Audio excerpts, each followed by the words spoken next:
Welcome to Lessons in Leadership. Steve Adubato, my colleague Mary Gemba. We're honored to kick off the show with Hakika Wise, who's CEO of Kika Stretch Studios, CEO of Franchise with Kika. How you doing, my friend? I'm doing really well. How are you? Great. You haven't joined us in a while. Check out past episodes of Kika on Lessons in Leadership. Hey, Mary, you say I always have props, right? Yep. Oh. Nice. Kika, I had one of the first Kika, I'm flexible, the Kika method. Actually, the truth is I'm not that flexible. You're very flexible. So by the way, Kika, let everyone know, because they're wondering, why is Steve even talking about being flexible? What does it have to do with the Kika method? Tell everyone what the Kika method is, and a shout out to my stretching instructor at Kika, Ashley, who is the best. Go ahead. Awesome. Yes. So it's Kika Stretch Studios. I'm the founder and creator of the Kika method. So the Kika method is a form of stretching that takes away all the pain and tension that's been trapped inside of your body for years. So we use stretch coaches, and the stretch coaches use a series of movements to help release your body so that you can experience what it is to feel free again. Kika, you and I've we go back a long way. We've had lots of conversations, not just about stretching, but frankly about business. Yes. You've evolved not just and tell folks about your background coming into this. You're a dancer by your professional background, please. Yeah, so I trained as a professional dancer. I acted and danced in the city for years, television and film. So naturally, I knew the art of branding and how to sell myself. So when I transitioned into business, the first year, all I did was read books on marketing, how to start a business with no money, et cetera, et cetera. And I realized that I've mastered the art of branding. I just had to master the art of business and put it together. And to watch Kika's operation grow, how many facilities across the country? So we have 7 locations across the country. The one I'm in is in Upper Montclair, New Jersey. It was the first, and it's just so interesting to me to watch your growth, to watch the organization's growth. Biggest change in you, and then I'll have Mary jump in, who's very tight, trust me. So the biggest change in you as a leader 3+ years into COVID is? I would say that truly now my focus is creating a great environment for my staff and the people who work for me, and helping them reach success. When I first started, it was about me. I was trying to do it for myself. But then as I started hiring more and more employees, I realized, oh, wow, I'm responsible for their livelihood. So it kind of shifted my mind and changed the way I thought. So finding ways to help the community and also the local economy for the people who work for me. Yeah, put up the website for the Kika Stretch Studios and find out more. Mary, jump in. Yeah, definitely. So I just realized I still have my glasses on. Steve, we have to talk off the air about that. I may just start using these all the time. So Kika, talk about some of the challenges. I'm really curious about this. We talk about women leadership, men leadership. Is there a difference being a woman entrepreneur trying to start your own business? Do you think that there's different challenges that you face being a woman starting your own business than, say, what a man would be facing starting his own business? Yes, definitely. I would say when I walk into a room, I have to kind of show who I am a little bit more, go through my resume, so people can see that, yes, I'm a woman, but I've also built this strong empire, and that I can, hold any type of conversation with anyone. So it's almost like I have to present who I am, what I've done, before engaging in serious conversations. But then when I do that, people are blown away, like, wow, how'd you do this? How'd you do that? Also, I'm a mother. So the dynamic of both of those things, and constantly carrying the load, the blessed load, not a load like in a bad way, but carrying the load of motherhood and a brand and a business and multiple businesses is a unique experience that very few, know what it's like. So, Kika, to what degree does being a Black woman complicate it even more as a business leader? I would say times 1,000, uh, 1,000 times harder, because not only do I have to prove myself as a person, business owner, but I've been in rooms where people have often said, "How'd you get here?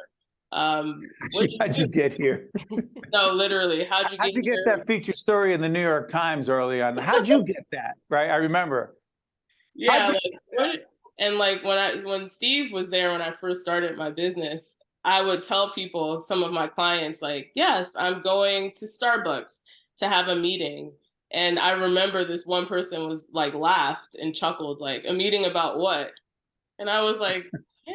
So so here we are. And even like small things, I called it Kika Stretch Studios with an S. And someone was like, "Why is there an S? There's only one studio." And I said, "Yes, but in the future, there'll be more." So I've always had to kind of like fight hard to prove who I am. So now I'm just like, here I am, take it or leave it. Yeah, but hold on, Kiki. I'm going to add this. Over your left shoulder, there's a picture of you and a gentleman Yes, whom I recognize. yes. Um, did you just have your 7th wedding anniversary? Fifth. It feels Oh, like sorry. 75. It feels like Oh, in a good way, you mean? in a great way. Yeah. Yeah. I saved you there. You're welcome. No, it was a great wedding, but I remember. Let me ask you this about that. Yes. Tell folks about your partner, your husband, who's also a terrific leader and leading young men in the world of sports and making a real impact. And how the heck, what's it like for two strong leaders in a home who have very clear views on not just leadership, but parenting? That's complex stuff. Go ahead. That is an amazing question. My husband owns Wise Basketball Training, and he's an auditor by day and a basketball trainer by night. And so he helps train some of the pro athletes, high school athletes across New Jersey, and helps them get into the NBA. So he's constantly training, constantly enhancing his skill sets, traveling a lot. He's definitely the greatest partner I could have, because I'm very like, and he's very calm. So definitely a great balance. And what it's like to be we're just both, we have to force ourselves to not work when we're home. We have to Really? remind each other, and we have to like engage and be present with our children, because we're constantly grinding, building, and we're both doing it at the same time. So it's a very interesting house to be in. By the way, you should say his name is Jamar, and you should not be cutting that out. Okay. Just a piece of advice. I don't say my wife. I say my wife, Jen. Okay, my husband, Jamar Wise. Just correcting. Yeah. Not that I haven't been married for it. No, I'm joking. It's only twice, and that's the way it's going to be. Mary, jump back in. Yeah, I'd love to, Kika, I'd love to talk a little bit about your leadership style. Steve and I talk about that all the time. You must be challenged because being a franchisee, I always get those two confused, but having many franchises, how do you ensure quality control, right? Like, how are you managing and leading the people that are, because you seem like me, very type A, I like to be in control, but you're really relinquishing some of that control. So how do you lead those people, oversee those people, but not helicoptering at the same time? Yes, that's wonderful. Great point. So it's very important to select the right people to be within the organization, because everyone likes a sense of freedom, and you don't want to, right, micromanage. So you build this relationship of trust with all of the franchisees, and just constantly provide trainings, uh, constantly go over basic principles so that everyone's on the same page. Social media, what we do is visual. So social media is a great tool that we use for training. So when we see movements, and we can monitor what's going on within the facilities, and if we notice anything a little off, we'll provide training. So we see it as training improvement. We know our franchisees want to win, so that's not an issue. So if we provide, uh, constructive criticism from really a place of wanting them to do better, it's received in a different way. So we're all trying to win. So if your arm is here and it's supposed to be here, I'm going to tell you how your arm being here will help your studio thrive, and approaching it that way, it's received a little bit better. Kika has been killing it for a long time. as a business person, as a mom, as a wife, as a friend. She just, you know, for me, seeing when it's, I'm not going to get on my soapbox, but seeing how it started, when it started, seeing you at the beginning and seeing you now has been so inspiring on so many levels. I want everyone to check out Kika's website to find out more. And also say that for me, Mary and I talk a lot about wellness. And I actually wrote in this new book, I'm not going to plug it, but there's a whole section on wellness. Mary, do you notice that I mentioned Kika Studio? Mm-hmm. Yep, In that you did. section?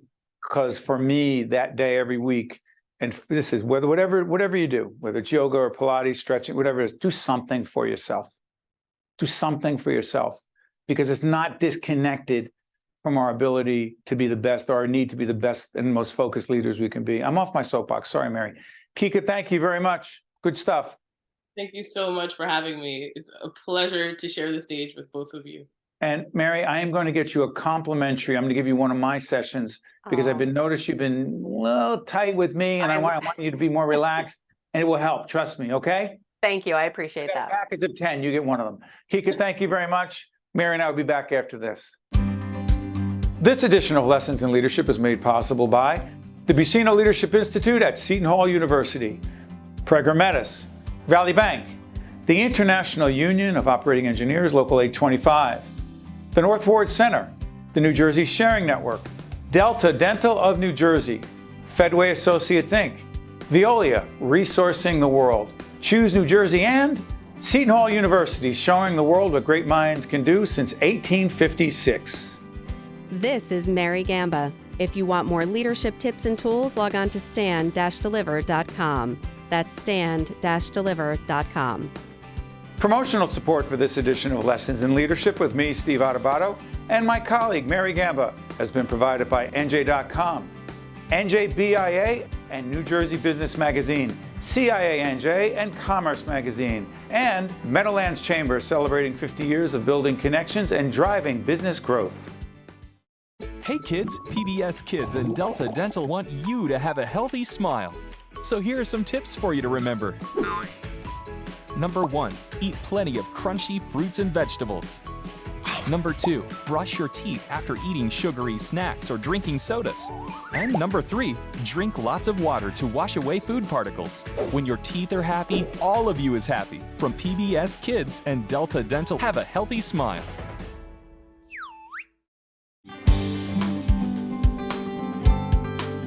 Welcome back to Lessons in Leadership. We welcome our good friend Tom Iadanza, the president of Valley National Bank. Good to see you, Tom. Hey, Steve. Good to see you. And by the way, check out our website. It'll be up on the screen. Interviews that we've done. Mary, we did Ira Robbins, the CEO. Yes. Yvonne's in there too, right? And Jake? Yvonne, and we had Jake, yes. On the talent HR Yeah, team. and Tammy. We had Tammy Mata on as well. Tammy was great. Oh, I'm number 5. That's where I rank in it. Tom. Oh, Steve, you just walked yourself right into that one. I just am going to sit back. And listen, we have a significant contract with Valley to do the Valley Leadership Academy, and I think Tom has to sign off on it. We're screwed up. Hey, Tom, real quick, let's do that right off the bat. It's not about the Valley Leadership Academy that we're honored to be a part of at Stand and Deliver. It's about leadership development. We've known each other well over a decade. I know that developing other people is literally one of your top 2 or 3 priorities as a leader. How did that become a huge part of your leadership portfolio, Tom?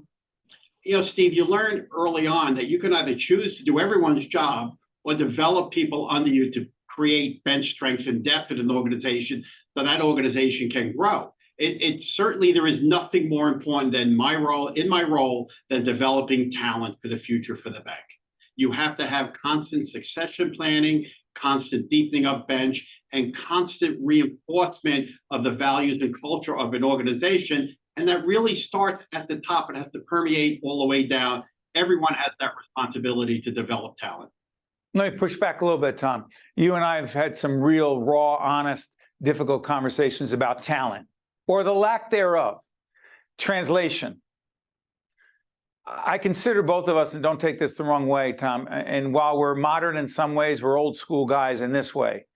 We believe no excuses, hard work, get the job done, don't complain. Translation, or there's a question here. Do you believe, Tom, there's anything to the argument that younger people tend to not fall into that category as much as some of us old school folks do, and they frankly don't want to work as hard? Or do you think that's total bunk? It's not true. It's not my experience in how we have engaged in our process of hiring. Steve, I'll remind you, we have a very active training program here, and we hire probably 30 kids out of college every year. And we have an internship program where we engage anywhere from 50 to 80, college level kids during the course of their summers off. And I will tell you, we have done a fabulous job handpicking what we perceive to be bright individuals as well as hardworking individuals. So no, Steve, I don't buy that the younger generation does not want to work hard. What motivates them is different. How you get them to work hard is different today than it was maybe when I came out of college. For example, Tom. Steve, they want to feel important. They want to feel that they're starting as an equal to everyone else in the organization, not that they have to earn their paces. When I came up, you had to earn your paces, you had to take your time, you had to follow somebody. Today, and by the way, they're much smarter coming out of college today than I would have perceived my generation to be. They can do so much more with how they've learned and the efficiencies and the social media and the computer usage and the stuff that they're able to do now that we never could even have thought of when we came out of college.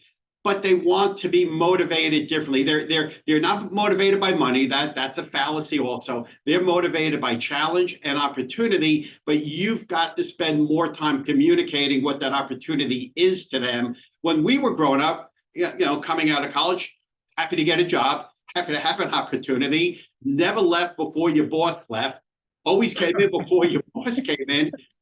Today, they're working 24/7, but it's different. They're working from home. They're doing stuff on their phone, things that we didn't have the ability to do. So no, I don't buy. They're hardworking. They want to be hardworking. They want to be successful, but they're more ambitious from the standpoint of growth and where they want to end up in their careers. All yours, Mary. Yeah, Tom, you touched on something there, and it's something that we talk about a lot at the Valley Leadership Academy, and it's the leadership wellness connection. And you hit it on the head, right? 24/7 with the pandemic, we were working from home, and now a lot of people are hybrid or full back into work, but those lines are blurred. How do you encourage a culture of wellness when 24/7, as you said, we've got our phones, we've got our computers, people are going home to get that project done? Where do you draw that line, and how are you encouraging a culture of wellness at Valley? And what recommendation do you have for others watching today in that same regard? Yeah, that is a great question, because that is such a hard line to walk. I would like to say we do it by example, but we're in the office a lot. We put a lot of hours in the office, and we're always on call. So I wouldn't tell you that we're leading it the right way by example. We have a firm, hard line. We don't text people on weekends unless it's an absolute emergency. We don't email people on weekends unless it's an emergency. We respect family time. We respect personal time. We encourage people, go do things with your family. If that means you have to leave at 3 o'clock to catch a kid's ball game or take care of an elderly parent, you go do that, because we know when we need you and we need you here for longer, you're going to be here for us. So we constantly encourage people to be out and to spend time with their families. We recognize family first. Your career is important. Your family's first. We also have wellness programs that we offer as part of our benefit program. Whether it's having people speak to them about the importance of wellness, things that they can do to improve their wellness. It's first and foremost, and we really push hard to make sure people have the right balance of work and home life. Hey, Mary, see what Tom said about emails on the weekends? Yep. Hey, I say we don't do. I tell you, Ira and I email back and forth all weekend, but we make sure that people do have their free time. It's different. Well, and Tom, I think what Steve's alluding to, so way back in the day, like a month ago, no, I'm kidding. Way back in the day, Steve would send text messages on the weekend or these lengthy emails about something he saw. But to Steve's credit, he is evolving himself as a leader. And the only thing he hasn't evolved to do yet is where you can compose an email and save it and then have it send on Monday morning.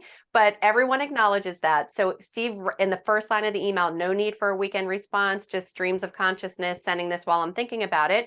And then people can choose to respond or not. But that alone, Steve, is a huge win for you. So I just want to give you the kudos where it's deserved. I appreciate that. So from now on, I will be emailing with Tom and Ira, just the three of us, every weekend. I'm looking for someone to talk to, Steve, so please do. Hey, Tom, real quick, I want to follow up on something. So many interesting things you said about wellness, but this is interesting to me. One of the issues, and again, I don't like pushing this new book too much. Well, that's not true. I do like pushing the new book, Lessons in Leadership 2.0, the tough stuff. Tom gave us a great testimonial, as did Ira, and I think Yvonne as well. Real quick on this. In the chapter I wrote on wellness, I wrote about meetings, translation. I have argued, Tom, and I need you to push back or do whatever on this, that we have too many meetings, they're too back-to-back, and it's adversely impacting our overall well-being. Am I making too much of it, Tom Iadanza? No, and it's even worse. The pandemic created the opportunity to meet by Zoom, to meet remote. And what that means, everyone could attend that meeting. Everyone could be part of that meeting. And yes, it is way too much. My view is if you need more than an hour to have in a meeting, you're losing something. Most of our meetings are 15, 20 minutes. Okay, strategy sessions certainly go on longer, but catch-up meetings, what's going on? They have to be efficient. They have to be fast. They have to be to the point, allowing people to express opinions, but you got to keep it within control. And what drives me a little bit crazy, Steve, is kind of what you're saying. I'll sign into a meeting that's on Zoom and I'll see 100 people at that meeting, and 60 of them have their cameras on. So it really tells me that they're not, concentrating. They're not engaged, Tom. I'm sorry for interrupting. I use the word in the Leadership Academy. We've been pushing at Valley for the meeting leaders, the leaders at Valley, to engage people, get them involved. And I said to Mary, and when did we get to the point, Tom, where being in a meeting, the standard for being in a meeting is you had to have a pulse, and you didn't even have to be on camera. You're barely breathing. The bar's too low. I'm off my soapbox, Tom. How do we force engagement and participation in meetings so that people aren't just checking off the box? Yeah, and Steve, there's different types of meetings, certainly. So in our world, if you don't have to be at the meeting, you're not supposed to be there. We'll knock you off. If you're not on camera, we knock you off. Okay. So we have now taken meeting, and as an example, we have a credit committee a couple times a week. Probably you go through, hear presentations on 5, 6 new loan opportunities. In that case, we would have 140 people at those meetings on Zoom, mostly cameras off. Well, you know what? Since we instituted beginning of this year, if you're at that meeting, you have to have a reason to be at that meeting, and learning and understanding could be a reason, especially for our analysts and our underwriting staff. But if you're not part of the presentation, you shouldn't be there. If you're not on camera, you're not going to be allowed to stay there. We went from 140 people to probably averaging 35, 40 people. So meetings have to be faster. They have to be concise. It's not pontification. It's bringing out the talent and getting people to provide the input. If you're going to empower people to own their businesses, they have to input into those businesses, and it starts at those meetings. Mary, you got the last question.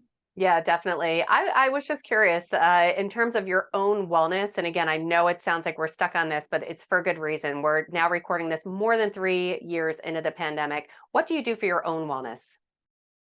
Not enough. I'll tell you that. I try to make sure that I get exercise in every day, but it's probably 4 to 5 days, a week. Healthy, just getting out of the office, not getting tied to the office, taking a walk at lunchtime, not being stuck here, getting out. I spend a lot of time visiting customers. That's healthy for my wellness. It gets me out of the office. It gets me out of putting out fires, but it gets me in the market, understanding what's really going on in the economy and with, directly with our customer base. On the weekends, you try to shut it down. You try not to focus solely on work. It's hard. It really is. And by the way, in this past month, it's been impossible to really shut it down with everything. We're taping in mid-April. There have been some challenges in the banking industry. Yeah, Tom, you mentioned it real quick. How do you keep confidence? How do you keep the confidence of your customers, of your stakeholders, when some other banks have certain practices that have caused them to collapse, and questions in the banking industry? How do you keep up that confidence?